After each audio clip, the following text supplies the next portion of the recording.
causing a ton of team fight initiation and sustain, so I don't mind it. It's just what are they going to pair together, because they still need a lot more damage for that early to mid game. And anti-mage. I was thinking the anti-mage is really good counter to Brewmaster. There's not many here that can be good with it, but you're versing against Terrorblade. That's why like I thought they were going to go for it and try to just play like this offensive style. But the thing is, like with the anti-mage, he can just avoid bombs for the first until he's got his blink maxed out, basically, right? Yeah. And you've got those, let's say, 3 items: Battle Fury, Manta, Basher.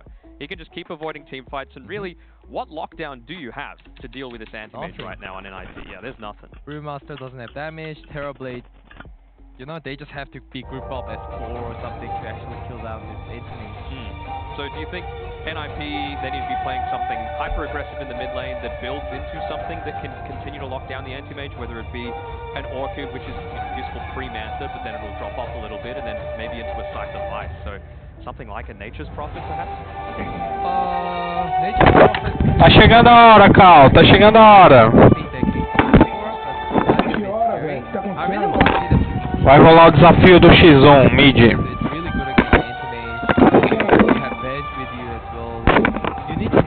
Overload Gaming versus Rasta. Yeah, so they can actually lock him down with like the proper cost TA, like with these 2 heroes. Is this the game for the Visage for Supreme? It gives them some lockdown with the familiars, it gives you some early game, you can bully someone out of Façam suas apostas, pessoal. Got some tower taking potential, so you're not just purely using this Terrorblade or the It's very slow though. It is. Yeah, like you have to be grouped up as like 3, 4, moving with Visage and Venge, all these low movement speed heroes, like just feels a bit, it feels bad, but... They do get rid of the Shadow Fiend, so a little bit more minus armor for them. Has that physical damage. Even Doom mid might be like like one of the other solution. Like if he gets like Blink Dagger and then just Blink Stomp into Anti-Mage and then Doom him like with like one of these heroes, I think they can burst him down. Well, they're getting rid of the Bat Rider, so I feel like it's something that's either a melee hero for that mid lane or something that doesn't quite have the mobility in the super early stages, like your Storm Spirits or the like. I have a feeling that it's gonna be TA. Well, get rid of the I Storm. have a feeling it's a TA. So you think it's going to be the TA here, but what about for Yellow Submarine? What's Toronto Tokyo going to pick up here? It looks like they've already picked his hero. They're going to go with the Void Spirit here. You needed something that was going to give you some kind of early game, because they are also a little bit passive on Yellow Submarine's side. That Sunray doesn't start to take effect until probably level 8 or so is when you really start to come online with it. And yeah, again, it's going to be pretty heavily on the back of Collapse here with that Mars as to how the tempo is going to look in the early phases of this game. Another route that NIP can go is just pick a heroes that can beat Void Spirit in lane and take a towers together with this Terrorblade plus pushing hero. Nature's Prophet, that's what I'm thinking. Right, well, looks like it's going to be Underlord. We saw this from Alliance. Lane dominating. They chose to go for that, like, There's going to be a Panda mid. No, Supreme's going to be picking up the Underlord. So, taking a leaf out of Alliance's book here is Ninjas in Pajamas, but can they execute it? That's something that, might be a little bit hard for them to get done here, because not many mid players play this Underlord. So. No, it's going to be harder for Mio to get a decent amount of farm in the early to mid game, and he's really the tempo setter for Yellow Submarine, so I can see where they're going with it.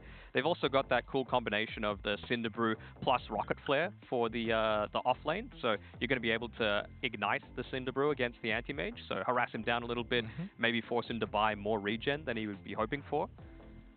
I don't know how One thing that I like about like the Toronto Tokyo is playing really well today, just in terms of laning phase. Like, I think that Zeus Lina was like one of the matchup that I felt it's highly favoring towards Lina, but I think he managed to pull it off the laning. And I'm assuming this game, cause we've seen the other day Void Spirit versus Underlord, and I think Void Spirit got smashed. Wait, was it Supreme that was playing the Void Spirit against the Underlord? I think it might have versus been. Alliance, I'm pretty sure it was. So he has some idea about how this matchup should go, but lads, need a prediction here before we get into game number 3. I have to go with my Collapse. You're going to have to go with your Collapse. So it's going to be Yellow Submarine there for QO on the end. What about you, Matt, in the middle? Teste. Quick, sure yellow sub. Alright, so my boys here have finally got on the yellow submarine hype train. Choo-choo, next stop, the end of game number 3. So we're going to leave it with our casters for one more time here. It's going to be Odie Pixel and Fog. Yes, looking forward to see which way this series does end up falling. Fog, where we've got the lineup, this game 3, we've had 2 games where both teams have been able to show us, game 1, of course, last game, yellow submarine. Are we going to see another one-sided affair here in game 3, looking at the 2 drafts that we've got? Last pick Underlord is actually very clever. I know we saw it, of course, in the series of Alliance versus NIC, and it's also versus a Void Spirit. It trashed the Void Spirit when we saw it last time. He was like, I remember actually last pick, I think it was 40 last hits, and I'm going to say this was a 10 on Void Spirit. Not even, not joking. That's actually how bad it was. It was a complete dumpstering. And I feel like this hero is like the perfect pick because I was looking at a lot of options. I'm like, oh, this is actually a very good anti-mage game when I'm looking at it. You know, the 4 heroes that you saw before, Brewmaster, Terrorblade, Clock, and Venge, didn't know what solution it would be. This actually ticks the boxes. It gives you a pit to catch. It gives you a good group-up mechanic with your Terrorblade. And anti-mage does not like playing into Underlord a lot of the times. So I do think it can work really well for them. Because besides the Underlord, like, I felt like they had no catch if AM gets to this mid-game. No. Right? Like, the bench stun, you can always reflect it. There's nothing else that'll catch you. That was literally it. So I feel like this pit could be one of those X factors. I think the Yellow Submarine played really well when they were playing with this Phoenix and Disruptor, kind of setting the tempo. But now they don't have their Beastmaster. They have a Mars, and they did suffer a little bit with that Mars. So we'll see how comfortable Collapse is this time around. Yeah, game 1 performance was not great from Collapse. So yeah, definitely going to get a second chance this series to redeem himself here in game 3 on the Mars. Yeah, but it's a good matchup though, right? Versus Terrorblade with Phoenix, it's pretty nice. This hard lockdown high burst is quite nice. And we're going to see them try to make sure they get that lane matchup. Because they're trying to dodge. They were, and as you said, they're just not going to let it happen. Collapse is already heading up there. And, of course, if they do want to sort of move supports around as well, TPs will be available. And I guess sort of moving around the one part of the duo lane, just in case there are TPs and they don't have to both move. So, yeah, we'll see sort of what NLP is going to do against this. As Charlie and Era starting top against Maposhka and Collapse. And, I think not only just looking towards how well Collapse is able to play, but I'm definitely very intrigued about the mid lane. You know, if we are going to DC again, the Underlord destroy the Void Spirit, or if somehow Mio's able to play a bit better against the Supreme Underlord in comparison to when we did see Void Spirit played out against it before. I'm gonna believe in Mio. This guy seems like he's very aware of how these lanes work. He's been very, like the Zeus versus Lina matchup, he did very well bottom. Actually, they're able to get a kill. I guess they've rotated Charlie down bottom with the TP, caught him off guard. A little bit of overwhelming damage. But yeah, Mio seems like this very like lane specialist kind of guy. He seems like he knows what he's doing in most of those matchups. But we'll see. It seems like it's a tough one to even be able to do anything about it as the damage is just going to be there. Absolutely, you get some insane damage. Of course, it does require you to sort of get around these creeps dying. And Mio, on his early level, is probably the best bet to try and harass Supreme as much as possible away from the CS. As soon as there's a few points in this aura, it's not going to be easy for the Void Spirit at all.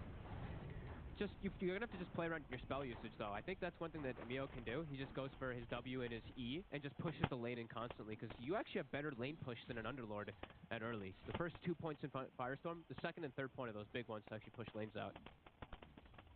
And Mio's going to have his bottle at a good timing. I mean, he's doing infinitely better already in the matchup than we saw how Supreme was able to versus Lin. Vamos começar mais uma transmissão com esse clássico de X1. O desafio hoje é Overload Gaming contra Liafar Rasta. Vamos compartilhar aí, galera.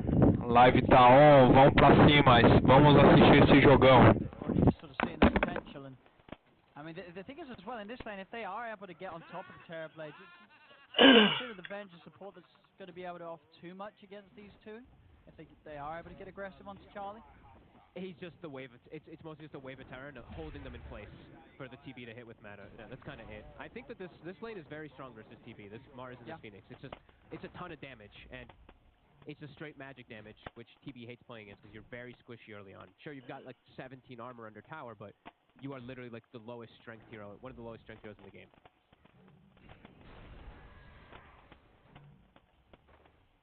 they should be able to apply a good amount of pressure onto Charlie. Yeah, I mean, Misha's totally out of mana now after that sort of magic missile spam. So he's not going to have much left to offer.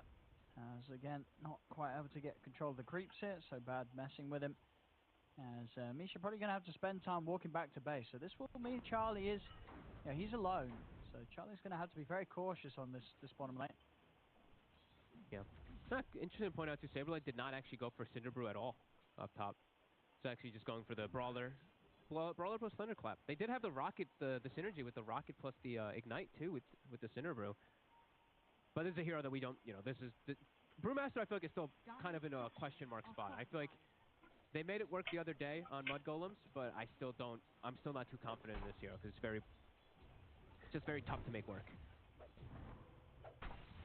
I mean, what is it that it offers that you think NIP picked it for this game? It breaks team fight completely. That's one thing. And I think they saw, you know, Mars plus Phoenix, they see this very overwhelming thing. They wanted something to kind of be able to counteract it. And then just having this natural frontliner.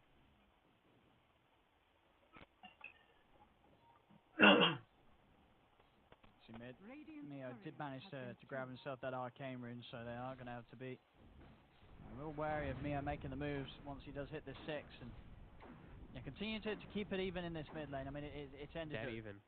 Yeah. I mean, what does that sort of say to you? Do you think that just sort of says to you that last time around we saw the Void Spirit was just having a bad game, or is this Mio just being one of the better mids that we have here at this tournament? I think it's Mio just seems like he's a very one-on-one kind of player. He's practiced matchups. He maybe even watched that one. Yeah. I think Supreme just got completely caught off guard fight when he played against it. He was just like, oh god. Like, Radiant Glyph, Mio, yeah, he used the spell to nuke it out, and then, you know, they glyphed it.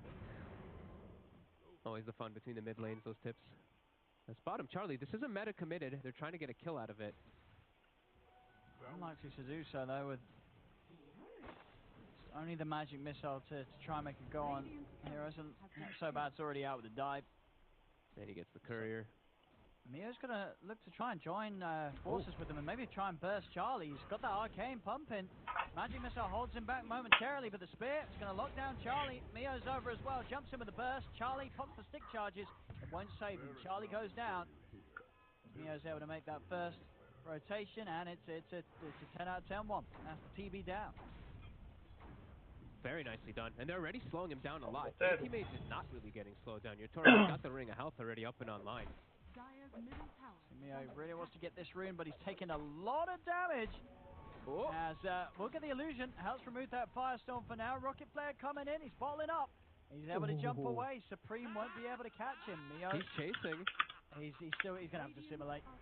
There's no catch here. Unless the Firestorm damage is enough. This is just going to be time spent from Supreme. I don't think he's ever going to get this. Courier actually fed.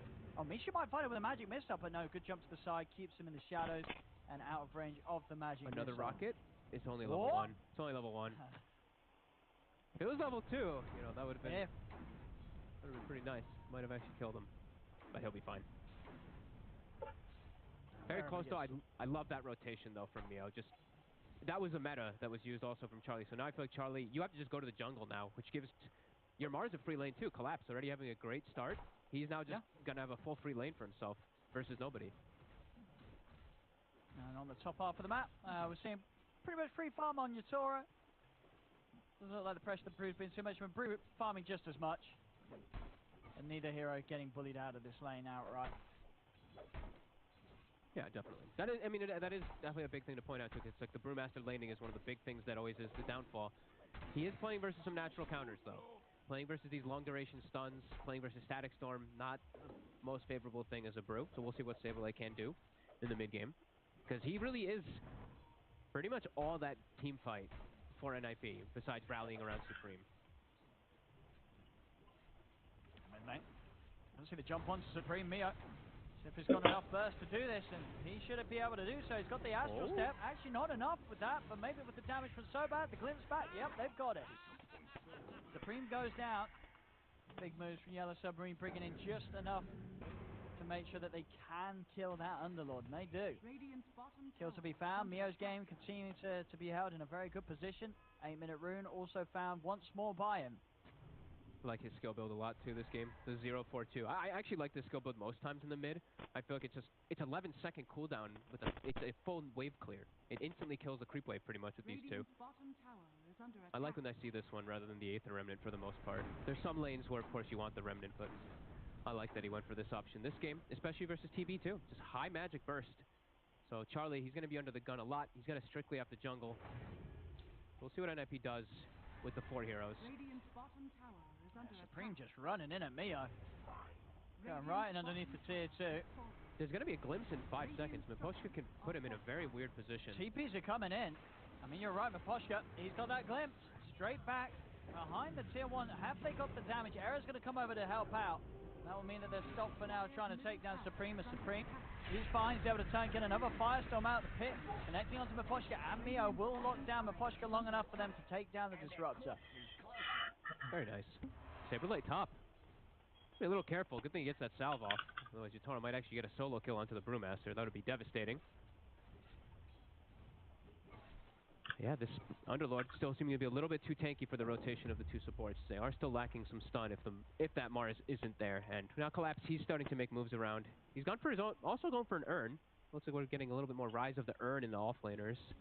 33, hopefully the one to start that trend. It's got to find the kills though.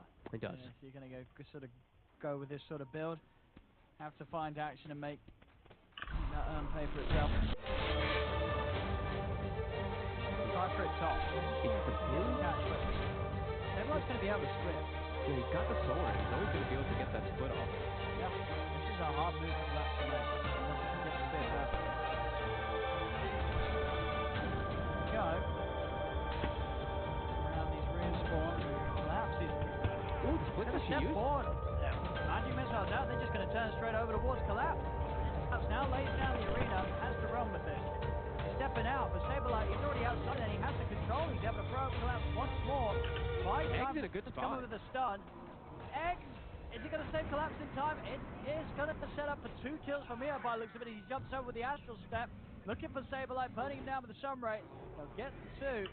There's also Misha found by Yatoro off to the side. Era's also going to go down as Yatoro jumps across. Good money for the anti-mage is found. Double kill. Yatoro. And it pays off. You know, Collapse sort of baits them in, playing around. Split's committed. They go all in on the Mars. Still, they kill him off, but you're giving good action to the enemy action. Yeah, it ends up working perfectly. He would love to survive a little longer for an Earth. Yeah. For that anytime. Yeah. Clean rotations. They didn't have Supreme rotating over. Supreme was trying to do his own thing with pushing mid. He's got the tower pretty low here. And he's going to be going for Atos, so some more versions of Cassius. We definitely do feel like Cassius is going to be one of those things that NIP is lacking versus these 2 high mobile cores of that Void Spirit and AM. And this AM as well is going to hit a very good Battle Fury timing. I mean, he's already top net worth at the moment, 11 minutes in Yatoro. And if they don't kill him, if they don't catch him, this Battle Fury is going to be online at a point where he's going to be able to farm so much faster than this Terrorblade. And it's a pretty damn good anti-mage game. Most of the disables, like we said, he can see a lot of them coming. He just has to really watch out for the pit, in particular in the game. And he's going to be avoiding it for the majority of this game. Definitely feeling pretty confident for Yatoro. But Charlie, he's also keeping up. He's getting a lot of space to farm because of all these moves. They are still getting pretty good timings here. Supreme, he finds himself a DD. He also, of course, to point out, he has the Faded Brooch as well. Like the best item you can get on Underlord. So your mobility is not great. They've split in 10. See if they really want to persist for this tower here. They're already set up on Yellow Submarine. Might be too difficult for NIP to actually go for. Saberlight is very far. He is deep here. As he's going to have to pull some amazing moves to get out of this sort of situation. Arena's down, caught in the wall, and with the Stelling Storm down, no chance for a split. Instant jump. Misha still trying to step forward. Era's going to go over the hook shot onto Miposhka on the side. Charlie pops the meta. They've got the damage to take down Disruptor. They turn over towards Collapse. The Supernova's out. They'll try and step out of range of it all. Stone will connect onto Supreme. The Sunray healing up Collapse, allowing him to back off. Misha trying to find the catch. Diving back there with the match. His face, Collapse to heal up the minute to metamorphosis themselves, and looks like they don't want to stick around either for the tier 1 tower top. They TP over towards mid in an effort to push Yatoro away from taking that one. Ooh, that's not what Charlie wanted to get with that rotation. He wanted to get at least two kills, maybe even into a tower there, but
Pós-diversão, Sonrisal é dupla ação. O rolê de ontem não te deixou trabalhar hoje?